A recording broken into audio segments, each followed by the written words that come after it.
The containment chamber was filled with blinding blue light. Katie could barely see through the glare, but she could feel the creature's presence towering over her. Its screams echoed off the reinforced walls, a sound of rage and confusion that seemed to shake the very air. The light was hurting it, disrupting its senses, but it was not stopping it completely. Katie rolled away from the creature's first strike, feeling its claws pass inches from her face. The chamber was small, maybe 10 meters across, and there was nowhere to hide. She scrambled to her feet and pressed her back against the wall, holding her beacon in front of her like a weapon. The creature stumbled and thrashed, its movements erratic and uncoordinated. The concentrated blue light was affecting it more strongly than Katie had hoped, but it was still dangerous. Even blind and confused, those claws could kill her in a single blow. She needed to survive long enough for the others to help her. Outside the chamber, Danny was working frantically at the controls. He could see Katie through the reinforced window, watching her dodge and weave around the monster's attacks. His hands were shaking as he tried to find a way to open the doors without letting the creature escape. Colvin stood beside him, his weapon pressed against the glass. He was ready to fire the moment the door opened, ready to give Katie whatever support he could. His respect for the human warrior had grown into something stronger during this mission.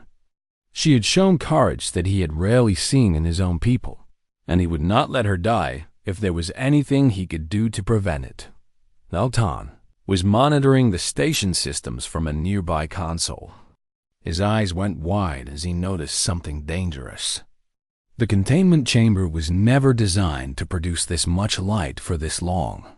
The power systems were overheating, and if they did not shut down soon, the entire section could experience a catastrophic failure. He shouted a warning to Danny. They had maybe 2 minutes before the systems exploded. They needed to get Katie out now or lose her along with the creature. Inside the chamber, Katie heard a muffled voice through the walls, but could not make out the words. It did not matter. She knew she could not wait for rescue. She had to finish this herself. The creature had adapted to the light faster than expected. Its movements were becoming more controlled, more purposeful. It had figured out where Katie was by the sound of her breathing, and it was circling toward her with deadly intent. She had seconds before it attacked again. Katie made a decision.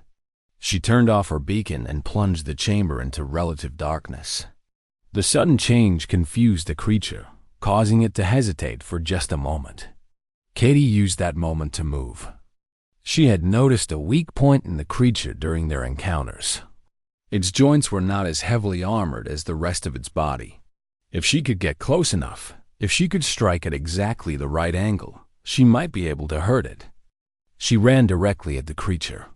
It was the last thing it expected from prey, and its hesitation gave her the opening she needed. She dropped into a slide and passed beneath its claws, coming up behind it with her beacon clutched like a blade.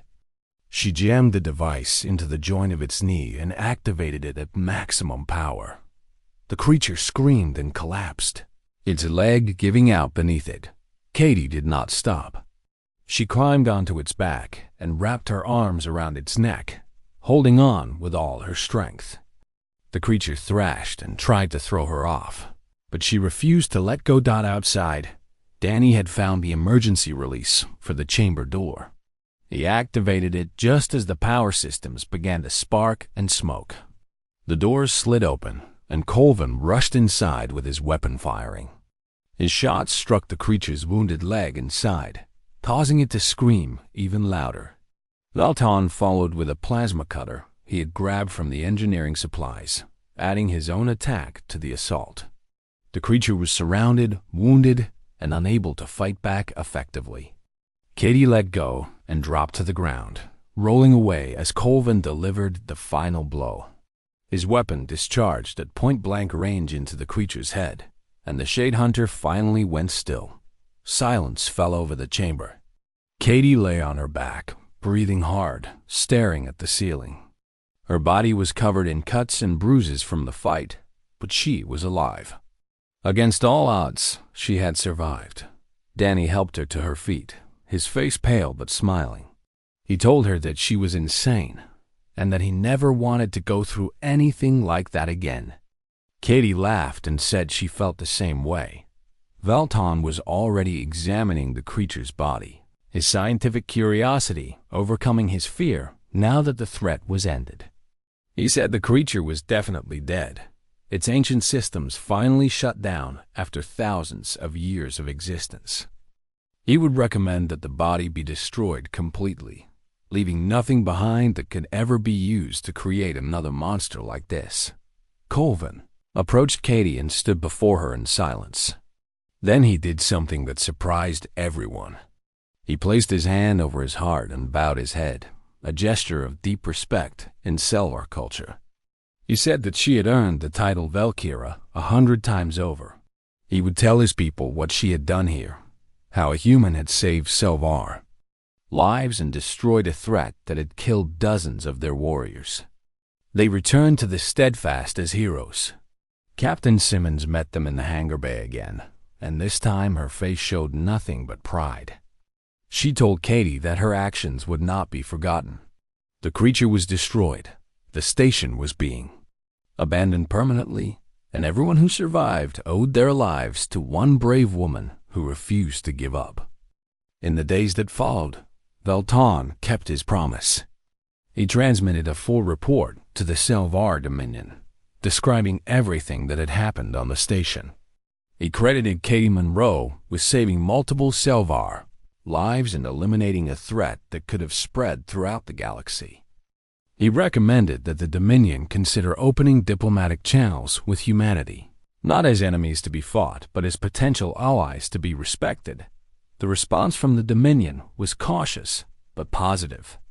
They were not ready for full diplomatic relations, but they agreed to begin preliminary talks. It was a small step, but it was the first step toward peace that anyone had seen in decades. Katie recovered from her injuries in the Steadfast's medical bay.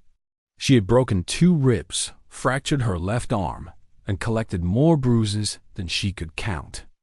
But she was alive, and that was what mattered. Danny visited her every day, bringing news and keeping her company. He told her that he had requested a permanent transfer to the Steadfast, wanting to stay under her command. She smiled and told him that he had earned it. He had proven himself during this mission, showing courage that many veterans would envy. Colvin came to see her before returning to Cel'Var space. He brought a gift, a small medallion bearing the symbol of the Valkyra. He told her that she was officially recognized in Cel'Var records as a warrior of the highest honor. No outsider had ever received this recognition before, and it would be remembered for generations. Katie accepted the medallion with gratitude. She told Colvin that she hoped this was the beginning of something better between their peoples. He nodded and said he hoped so too. The Steadfast continued its patrol along the border, but the atmosphere aboard the ship had changed. There was hope now, a sense that the future might hold possibilities no one had imagined before. One woman's courage had changed everything. Katie stood in the observation deck and watched the stars drift past. The dying red sun was far behind them now, just another point of light in the infinite darkness. She thought about everything that had happened and everything that might happen next. She was the Blue Warrior, the Valkyra, a bridge between 2 peoples who had been enemies for a century. It was not a role she had asked for, but it was one she would accept. Because if there was even a chance for peace, even a small hope for a better future, then everything she had suffered was worth it. The stars burned bright against the black void, full of mysteries and dangers and wonders waiting to be discovered. And Katie Monroe was ready to face them all. The shuttle docked with the Steadfast, and Katie felt the tension in her body finally begin to ease. They were safe, at least for now. Captain Laura Simmons met them personally in the hangar bay, her face a mixture of relief and concern. She looked at the survivors one by one, taking note of the wounded Cel'Var soldier and the terrified scientist who clung to Danny's arm like a lost child. Katie made her report quickly and professionally. She described everything they had encountered on the station, from the bodies in the corridors to the ancient creature that had killed so many. The captain listened without interruption, her expression growing more serious with every word. When Katie finished, Simmons was quiet for a long moment. The captain said they could not simply leave. The creature was too dangerous to be left alone on that station. Eventually, someone else would come to investigate, and they would face the same nightmare. The Shade Hunter had to be destroyed, not just escaped from Doc. Katie agreed. She had known this truth even as she was running for her life. The creature would keep killing until someone stopped it permanently. And she had an idea about how to do that. Velton had mentioned that the creature was confused by humans, that its programming did not recognize them as prey. Katie had experienced this confusion firsthand during their encounters. But there was something else she had noticed, something that might be even more important. The creature had seemed uncomfortable in the presence of her blue light. It had hesitated and pulled back slightly whenever the light touched its face. She asked Velton if this observation meant anything to him. The scientist thought carefully before responding. He said the ancient civilization that created the Shade Hunter had lived around a different type of star, one that produced light in warmer spectrums. The blue light from human equipment was something the creature had never experienced before. It might not be harmful, but it could be disorienting, perhaps even temporarily blinding if concentrated strongly enough.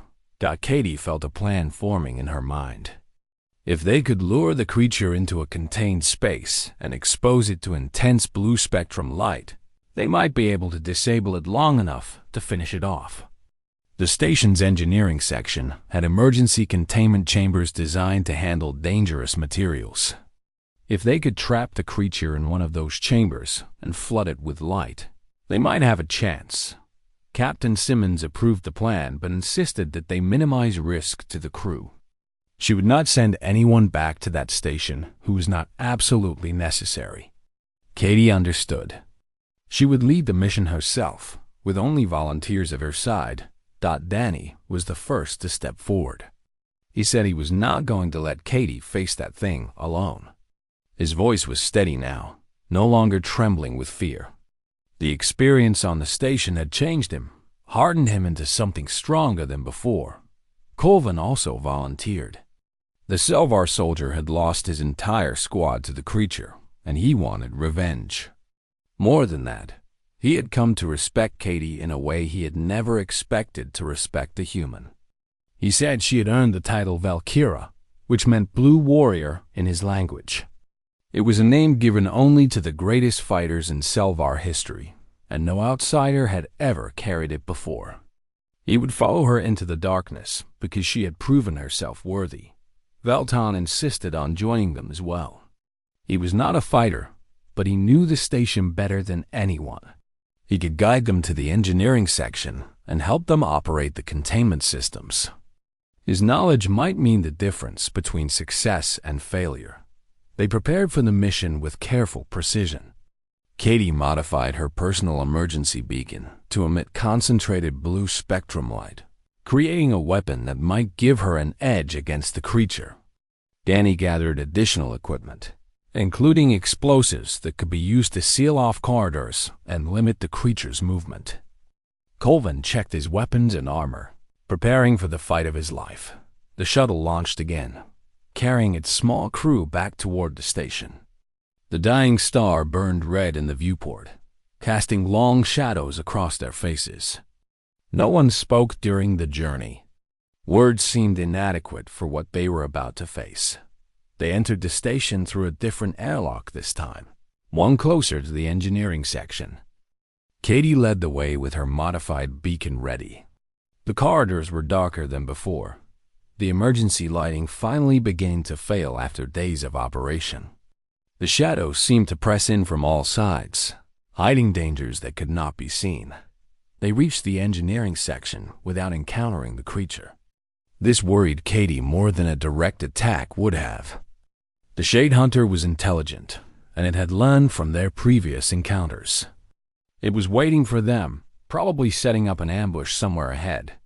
Velton showed them the containment chamber. It was a reinforced room designed to hold dangerous experiments, with walls thick enough to contain most types of energy or biological threats. The controls were still functional, and with some work, they could modify the lighting system to produce concentrated blue spectrum illumination.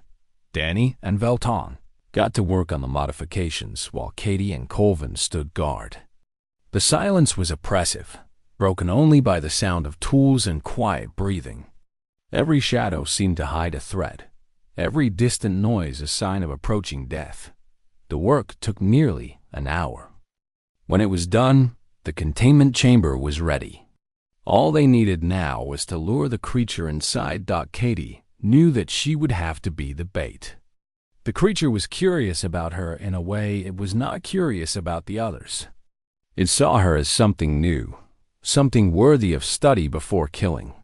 She could use that curiosity to draw it into the trap. She told the others to wait by the controls. When she gave the signal, they would activate the lights and seal the chamber. If everything went according to plan, the creature would be blinded and trapped, giving them a chance to destroy it. Colvin grabbed her arm before she left. He looked at her with eyes that held a mixture of respect and concern. He told her that she was either the bravest person he had ever met or the most foolish. Katie smiled and said she was probably both. She walked alone into the darkness of the engineering section, her beacon casting a small circle of blue light around her. The silence was absolute, pressing against her ears like physical weight. She called out to the creature, taunting it, challenging it to face her. For a long moment, nothing happened. Then she heard it.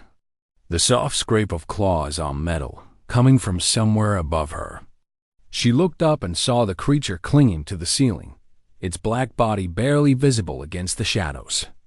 Its eyes gleamed with intelligence and hunger. Katie held her ground and raised her beacon higher.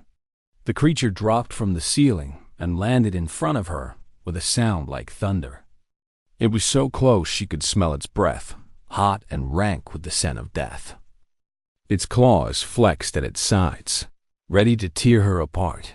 She began to back toward the containment chamber, keeping her beacon between herself and the creature. It followed her step by step, unable to resist its curiosity about this strange prey that refused to run or scream. Katie moved slowly and carefully, never breaking eye contact, never showing fear. The creature lunged when she was 3 meters from the chamber entrance. Katie threw herself to the side and activated her beacon at full power. The concentrated blue light hit the creature's face, and it screamed in pain and confusion. In that moment of blindness, Katie ran. She crossed the threshold of the containment chamber and shouted for the others to activate the trap. The lights flared to blinding intensity as the doors began to close. The creature recovered faster than she expected and charged toward her with murder in its eyes. Katie realized she was not going to make it out in time. The doors were closing, but the creature was faster. It was going to catch her inside the chamber, and then they would be trapped together. She made a choice. Instead of running, she turned to face the creature one final time. Her beacon was still glowing blue in her hand, and she held it up like a shield. The creature collided with her, knocking her to the ground, and the chamber doors sealed shut behind them. Katie was trapped with the monster, but so was the monster trapped with her. The survivors gathered in a small medical bay on the station's 3rd level. Katie had chosen this location because it had only one entrance, which made it easier to defend. The room was filled with broken equipment and overturned beds, signs of the chaos that had swept through the station when the creature first escaped. But at least they were alive, and for now, that was enough. Katie counted their numbers. Danny was shaken but unhurt. Velton had a minor cut on his arm, but was otherwise fine. Sergeant Colvin had lost 2 of his soldiers in the attack, leaving him as the only surviving member of his squad. The Cel'Var warrior sat in the corner with his head in his hands, mourning his fallen comrades in silence. Katie understood his pain. She had lost people under her command before, and the weight of those deaths never truly went away. The Steadfast had lost contact with them shortly after the power failure. Katie had tried repeatedly to reach Captain Simmons, but the station's interference was too strong. They were on their own until they could find a way to boost their signal or reach the shuttle directly. She pulled Danny aside and asked him to search the medical bay for anything useful. Weapons, supplies, communication equipment, anything that might help them survive. The young ensign nodded and began his search, grateful for something to do besides sit and wait for death. Velton approached Katie while Danny worked. The scientist had been thinking about the creature's behavior during the attack, and he had a theory. He explained that the Shade Hunter was engineered, created by an ancient civilization as a weapon of war. It was designed to hunt specific types of prey, programmed to recognize certain biological patterns as targets. The Cel'Var matched those patterns. So did most of the other species in the known galaxy, but humans did not. Katie asked what he meant. Velton explained that humans were a young species, barely a few thousand years into space travel. The civilization that created the Shade Hunter had vanished millions of years ago, long before humanity even existed. The creature had never encountered humans before.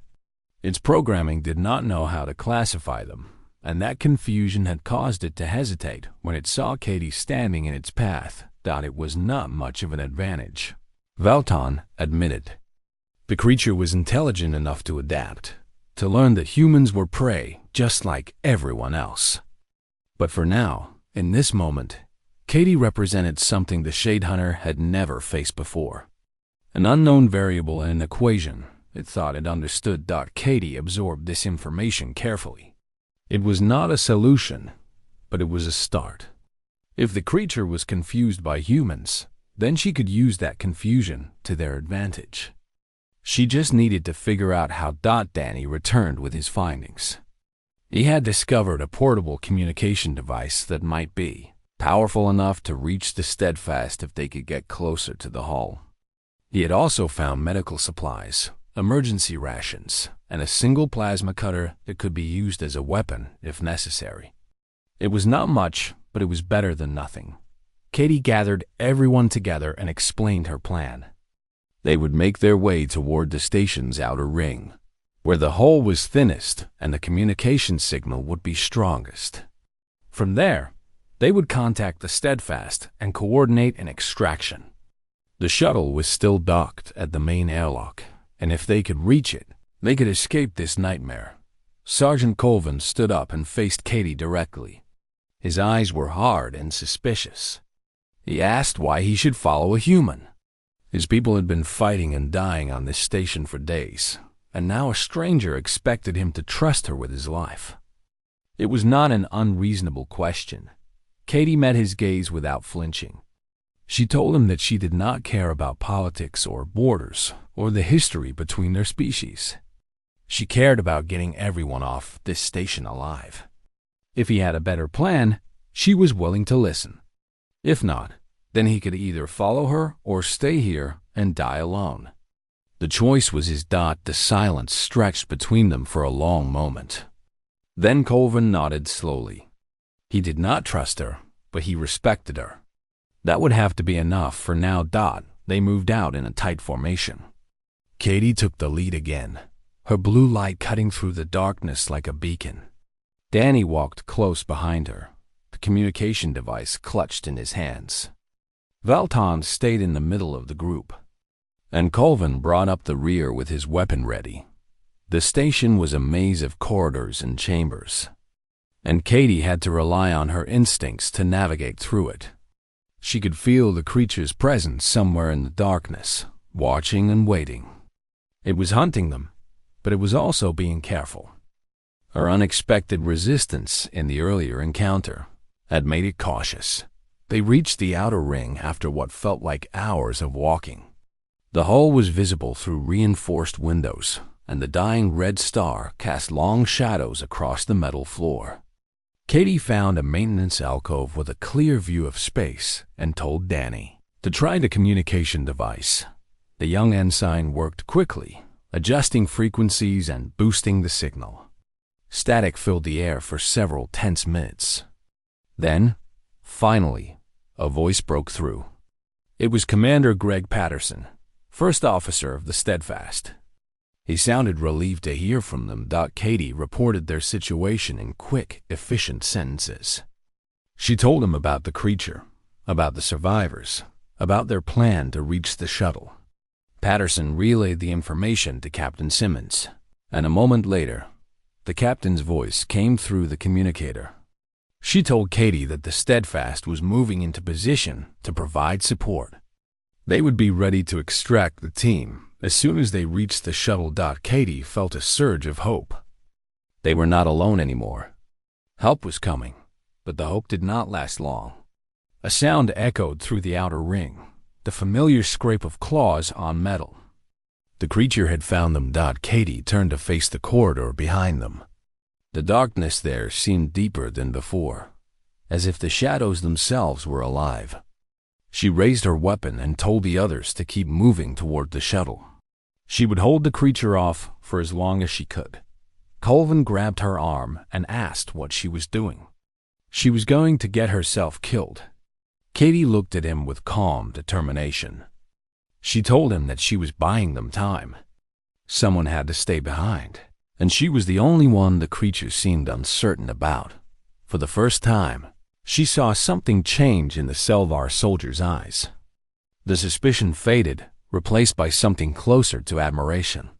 He called her Valkyra, a word in his language that she did not recognize.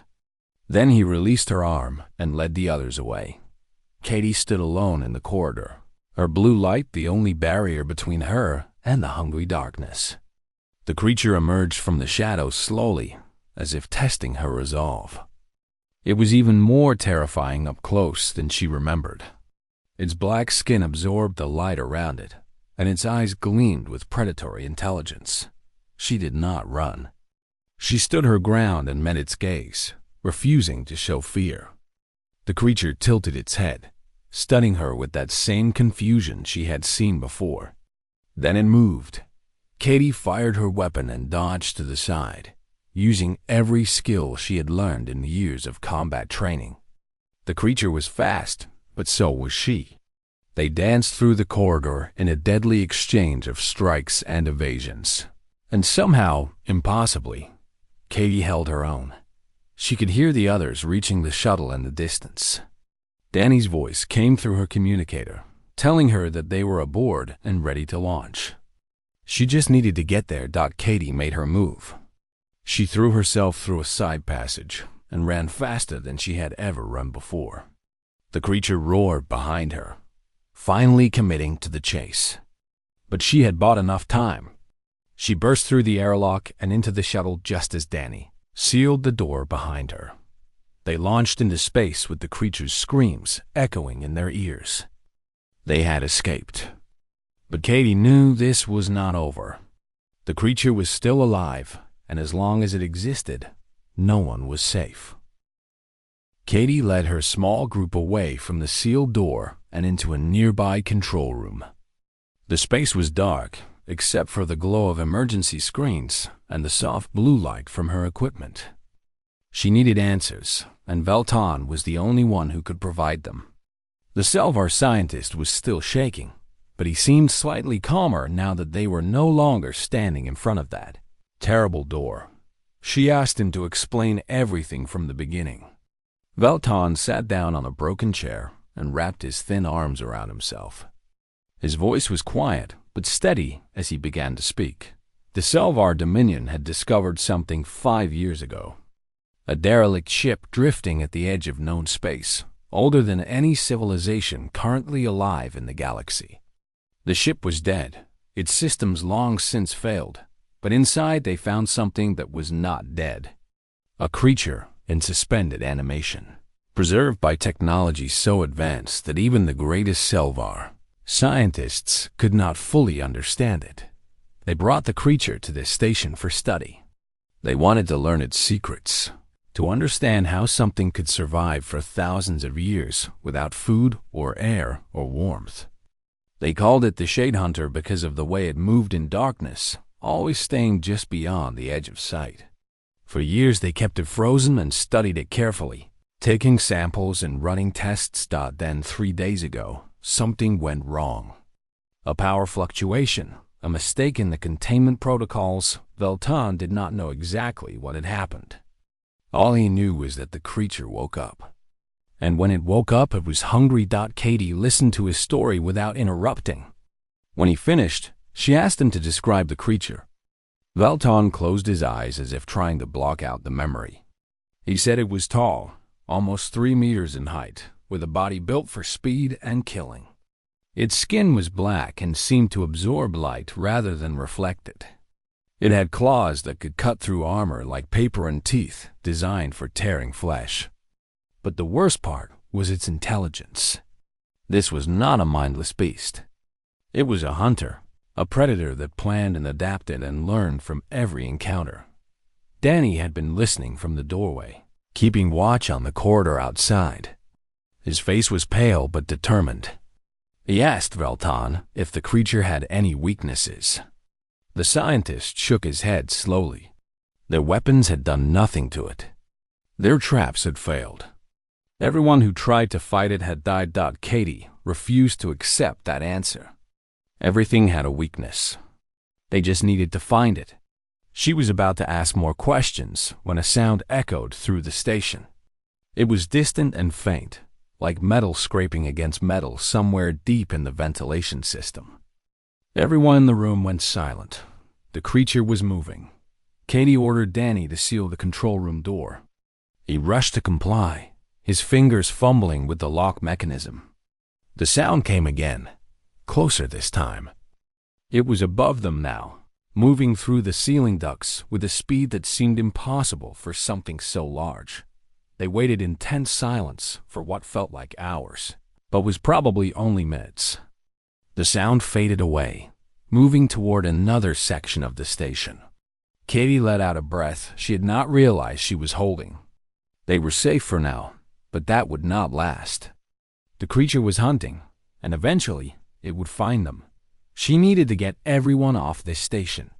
But the shuttle was docked on the other side of the structure, and the path between here and there was filled with darkness and danger.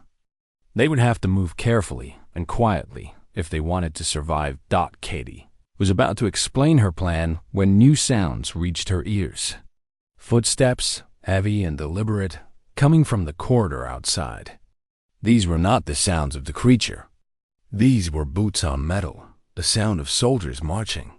The control room door burst open, and 3 Cel'Var soldiers rushed in with weapons raised.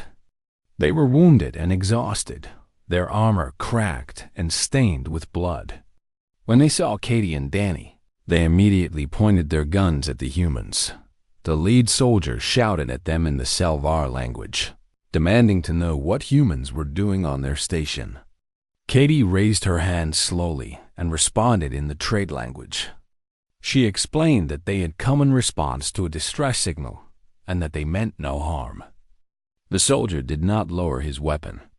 His eyes were wild with fear and anger, and Katie could see that he was close to shooting first and asking questions later.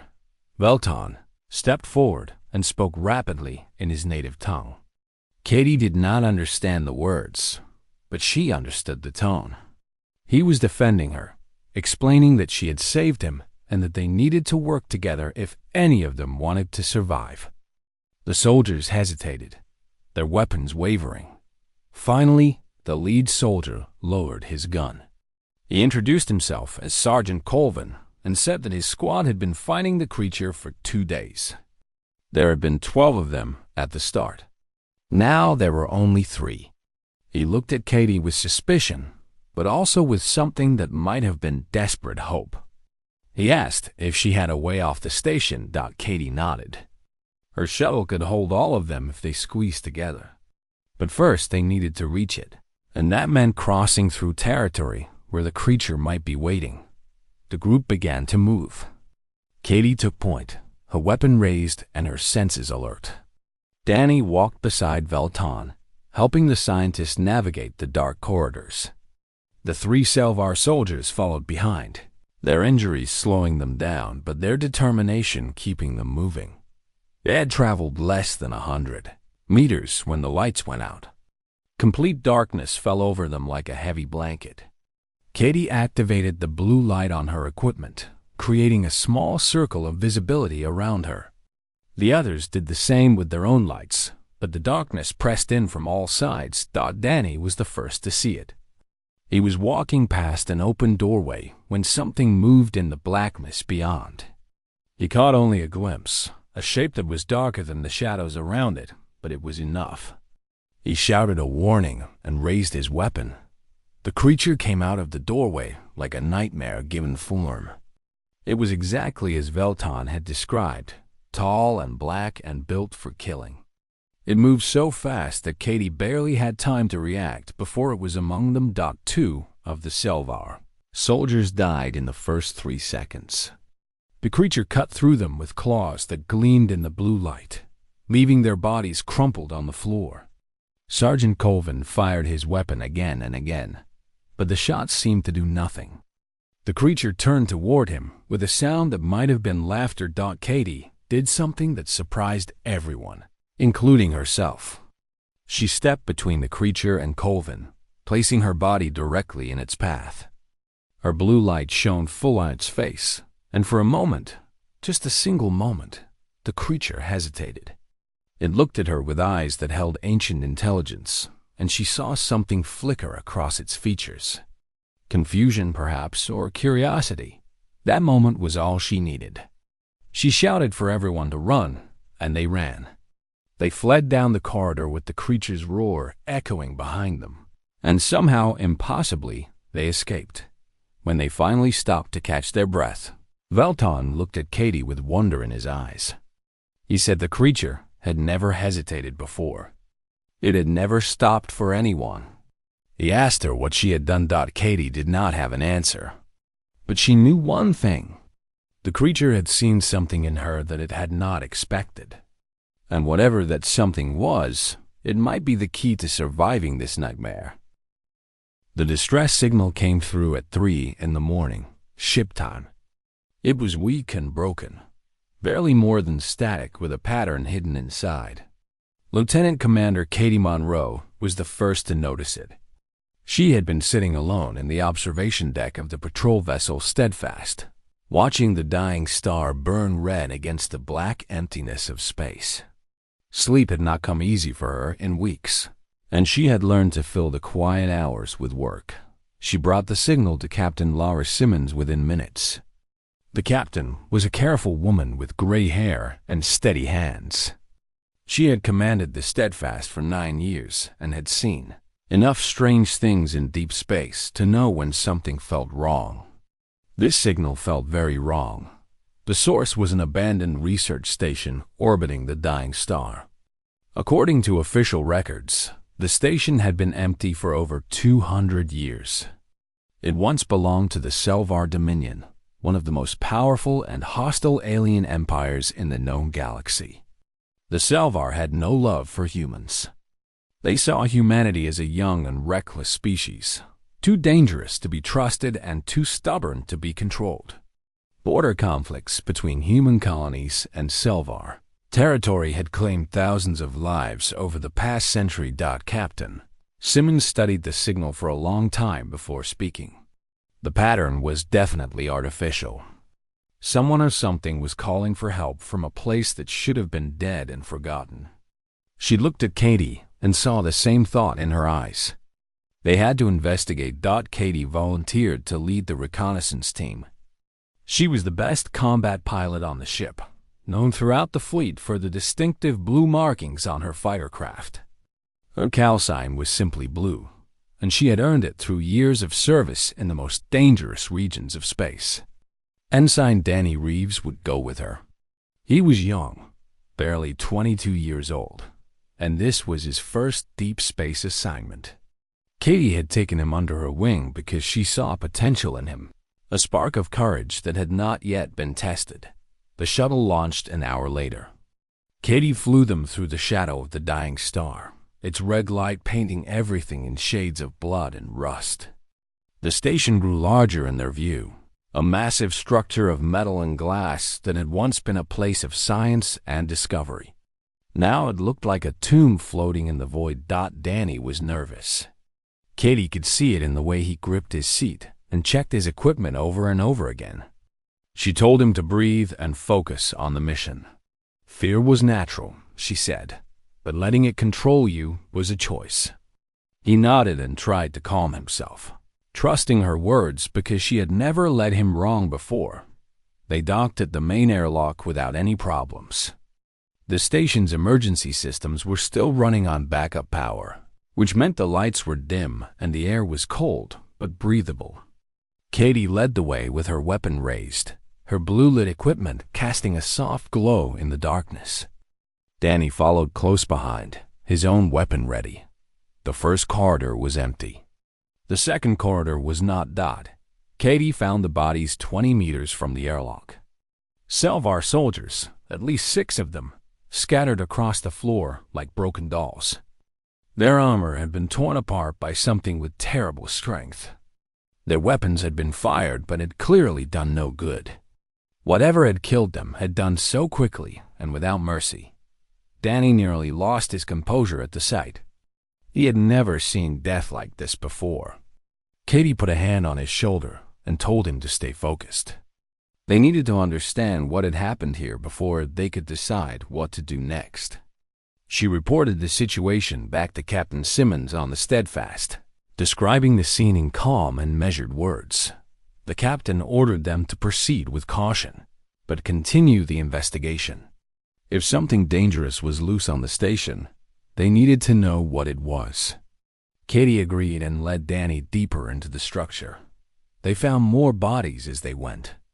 Cel'Var scientists in white coats, technicians in work uniforms, more soldiers who had died fighting an enemy they could not stop.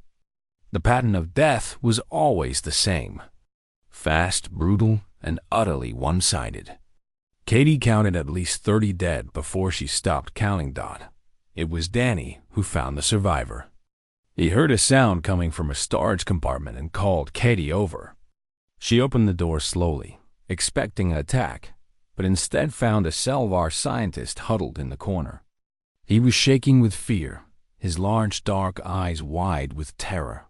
His skin was the pale blue color common to his species, but it had turned almost white from shock. Katie lowered her weapon and spoke to him in the common trade language that both species understood. She told him that she was human, but that she meant him no harm. She asked him what had happened here. The scientist would not answer at first. He just stared at her as if she might be a hallucination or a trick. Katie waited patiently, giving him time to accept that she was real. Finally, he spoke in a voice that was barely more than a whisper. He said his name was Velton and that everyone else was dead. He said they had woken something that should have stayed sleeping forever. Katie asked him what they had woken. Velton shook his head and refused to say more. The fear in his eyes was so deep and so genuine that Katie did not push him. She helped him to his feet and told Danny to stay close to him. Whatever had killed the others might still be hunting. They made their way through the station's lower levels, searching for any other survivors or any clue about what had happened. The emergency lights flickered and buzzed, casting long shadows that seemed to move on their own. Katie kept her weapon raised and her senses sharp. She had survived too many dangerous situations to let her guard down now. It was near the central research wing that she found the door. It was massive, made of reinforced metal and sealed with multiple locks. The surface was covered in Cel'Var symbols, warnings written in their flowing script. Katie's translator took a moment to process them, and then the words appeared on her display. Do not wake the sleeper. She stared at the door for a long moment, feeling a cold sensation crawl down her spine. Velton had stopped moving behind her. When she turned to look at him, she saw that he was crying. Silent tears ran down his pale blue face as he stared at the door with the look of someone who had seen the end of the world. Katie asked him if the sleeper was behind this door. He nodded slowly. She asked him if it was still there. He shook his head. It had gotten out 3 days ago, he said. It had killed everyone except him, and he did not know why. Katie looked back at the door, then at the corridor stretching away into darkness. Somewhere in the shadows of this dead station, something ancient and terrible was waiting. She did not know what it was or how to stop it. But she knew one thing with absolute certainty. She was not going to let it kill anyone else. She contacted Captain Simmons and reported what she had learned. Then she told Danny to stay alert. The mission had just become much more dangerous than any of them had expected.